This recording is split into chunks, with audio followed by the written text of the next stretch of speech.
Hello, my YouTube students. I want to talk about something we all know too well: procrastination. We've all been there, putting things off until the last minute. But why do we do it? Let's dive into the procrastinator's brain. Imagine your brain as a control room with three characters. First, there's the rational decision maker. This character is all about making smart choices and seeing the big picture.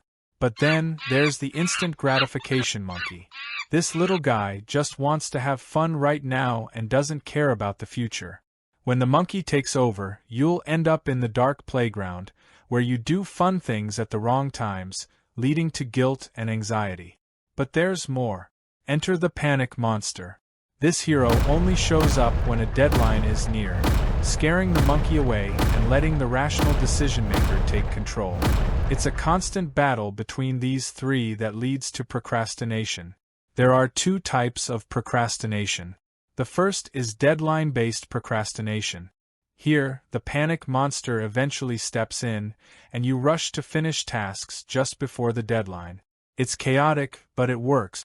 The second type is non-deadline procrastination. This is trickier because there's no deadline to trigger the panic monster. Without it, you drift aimlessly, leading to long-term unhappiness and regret.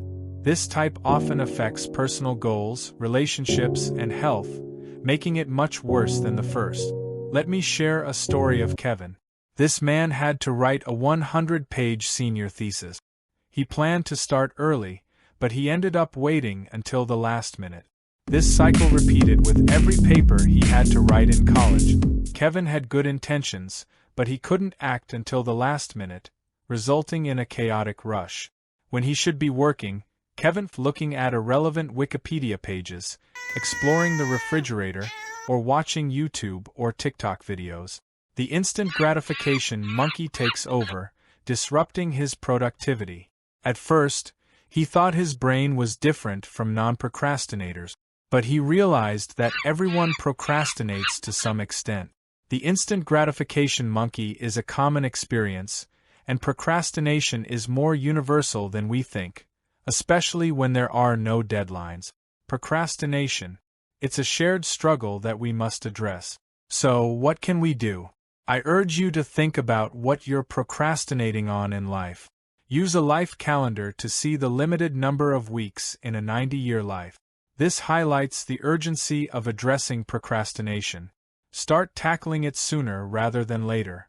Now, let's talk about practical solutions to tackle procrastination. Break tasks into smaller steps. Large tasks can be overwhelming, making it easier to procrastinate. Break them down into smaller, manageable steps. This makes the task less daunting and gives you a sense of accomplishment as you complete each step. Set clear goals and deadlines. Establish specific, achievable goals and set deadlines for each task. This creates a sense of urgency and helps you stay focused.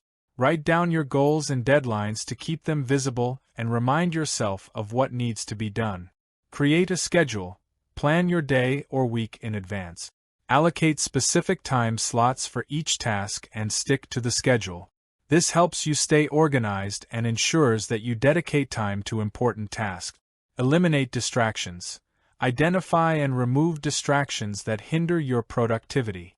This could be turning off notifications on your phone, finding a quiet workspace, or using website blockers to prevent access to distracting websites. Use the Pomodoro technique.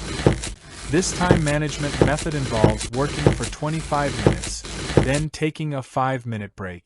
After 4 cycles, take a longer break. This technique helps maintain focus and prevents burnout. Prioritize tasks. Determine which tasks are most important and tackle them first.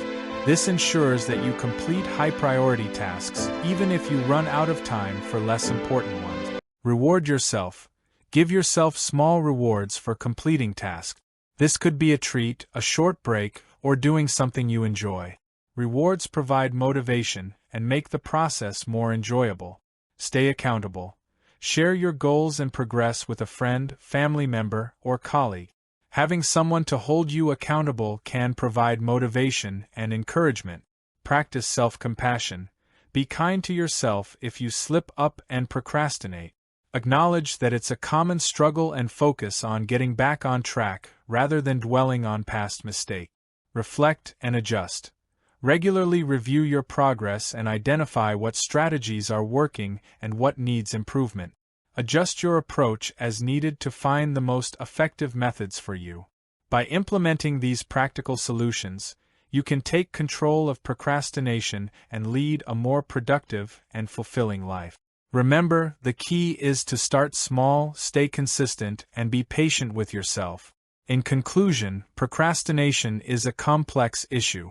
It's an internal struggle between different parts of our brain, impacting both deadline-driven and non-deadline-driven tasks. By recognizing and addressing this issue, we can avoid long-term unhappiness and lead more fulfilling lives.